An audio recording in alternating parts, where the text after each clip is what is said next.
Natasha Dinman here, the Ultimate 48-Hour Author. I wanted to connect with you today and talk a little bit about self-publishing a book by yourself versus self-publishing a book by buying a publishing package from a self-publishing company.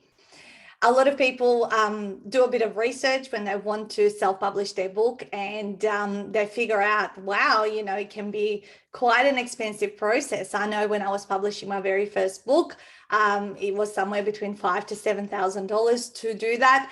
And it was a big decision, but I thought, you know what, I don't know anything about this process. So I'd rather have people kind of guide me and do all of the steps so that I don't have to work it out. My only job is to write the book and send it across for editing.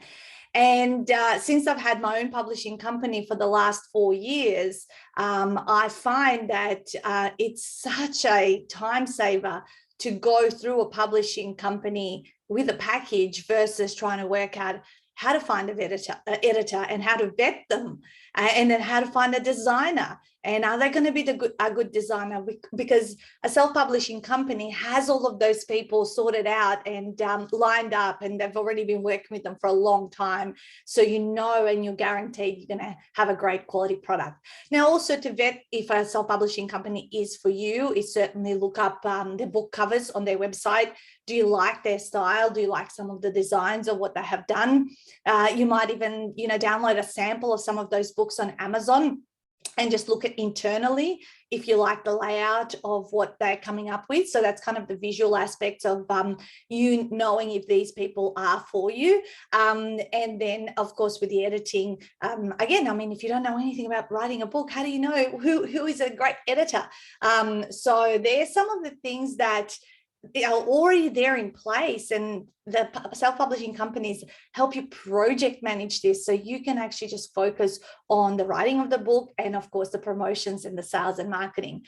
So where I see people cut corners by trying to do this themselves, they come through with a very low quality product that can really take away from their reputation and how people perceive them, versus working with a self-publishing company that's going to give you a product that looks like a book that belongs in a bookstore, or that it has been traditionally published. So I trust some of those tips have been valuable. My recommendation is look at self-publishing companies and check through those things, but get yourself a package. Get someone to project manage it for you so that you can focus on what's most important, and that is spreading the message for your book. Natasha Denman, the Ultimate 48-Hour Author.